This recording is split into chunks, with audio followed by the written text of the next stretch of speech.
이 풍수라고 하는 것. 풍수가 언제 들어온 것이냐면 사실 통일신라 시대 때 우리가 들어온 거라고 얘기를 합니다. 풍수가.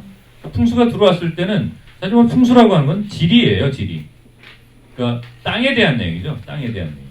풍수 지리가 들어오게 되는데 지리적인 측면에서 원래 들어오고 원래 발생한 건지 중국에서 발생을 했죠. 근데 중국이 사실 풍수가 발생할 수밖에 없는 거예요. 사실은 우리나라는 풍수가 필요 없는 나라 중에 하나입니다.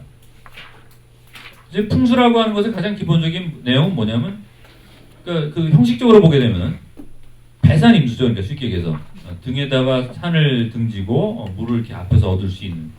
그건 무슨 얘기냐면은 바람을 좀 막아주고 그다음 그 기가 이렇게 마을에 이렇게 있고 그래서 그것이 이렇게 기가 흐름이 잘 모이지도 않고 잘 확 흩어지지도 않고 모여서 그냥 없어지지도 않고 이것도 아니고 그러니까 잘 들어왔다가 잘 머물다가 잘 나가게끔 만들어주는 그 기의 흐름이 사실은 풍수의 중요한 내용 중인데 그러니까 그 풍수라고 하는 것은 우리에게 있어서는 굉장히 어떻게 보면 우리나라 마을들은 다 풍수에 맞아요. 사실 배산임수가 아닌 데가 없습니다. 어디다 그냥 집을 지면 다 그냥 다 배산임수예요. 근데 중국에서는 사실은 그게 아니거든요. 중국에서 풍수가 발달할 수밖에 없었던 건 뭐냐면 굉장히 광활합니다. 그러니까 그런 지역에서 집을 지으려고 하면 어떻게 지어야 될지 모르는 거예요. 그러니까 이런 우리는 집 질 때가 딱 보이잖아요. 이렇게 산이 있으면 거기 산꼭대기 누가 집 짓습니까? 산 아래 뭐 계곡에다 안 짓잖아요. 그냥 집을 지을 때가 눈에 보입니다. 산에 보면은 거기다 집 지면 되는데 중국에 한번 생각해보세요. 중국이 아니라 그냥 일반 평평한 들이 이렇게 쫙 있다고 생각해보세요. 뭐 여기다가 어떻게 집을 짓지? 이런 게 생기는 거예요, 사실. 그리고 거기다 겨울이 되면 굉장히 찬바람이 불어오죠. 물은 또 어디서 구해야 될지 살아가는 게 굉장히 중요한 물이고.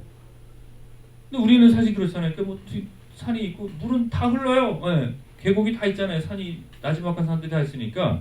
그러니까 사실 우리나라에는 사실 풍수라고 하는 것이 그렇게 필요하지 않은 나라예요, 사실. 근데 중국이나 이렇게 큰 땅덩어리가 있고 넓은 대지가 있는 나라들은 사실은 내가 살 집을 어떻게 꾸며야 될지가 사실은 굉장히 그러니까 걔네들은 이렇게 담장을 이렇게 크게 쳐서 담장을 너무 반듯하게 쳐놓고 그 안에서 시작을 하게 되죠.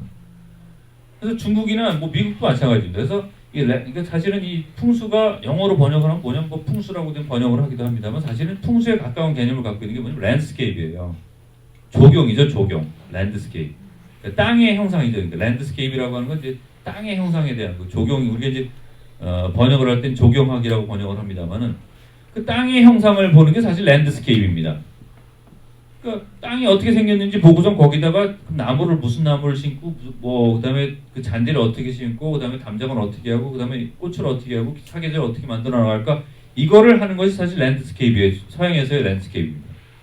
근데 사실 우리는 그게 필요 없거든요. 그렇기 때문에 우리는 랜드스케이프 발달하지 않았어요. 조경학이라고 하는 것이. 사계절을 다 있으니까 알아서들 꽃들도 사계절 알아서 피고 집도 짓는 것도. 근데 중국에서는 이제 풍수라고 하는 것이 굉장히 필요했던 거죠. 집을 지을 때도, 나라의 터를 잡을 때도 굉장히 중요한 요소였던 거죠. 중국에서 발생이 된 것이 우리나라에 들어오게 됩니다. 들어오게 되는 통일신라 때 들어와요. 근데 저게 필요하지는 않으니까 그게 어떻게 적용이 되냐면 풍수 도참 쪽으로 빠지게 됩니다. 도참이라고 하는 건 이제 약간 예언적인 거죠. 왕이 누가 될까 뭐 왕건이 이제 왕이 되는 얘기 있잖아요. 뭐 나무를 세 개를 얹고 가고 뭐 이런 그 도참적인 걸로 바뀌어가요. 예언적인 걸로 바뀌게 돼요.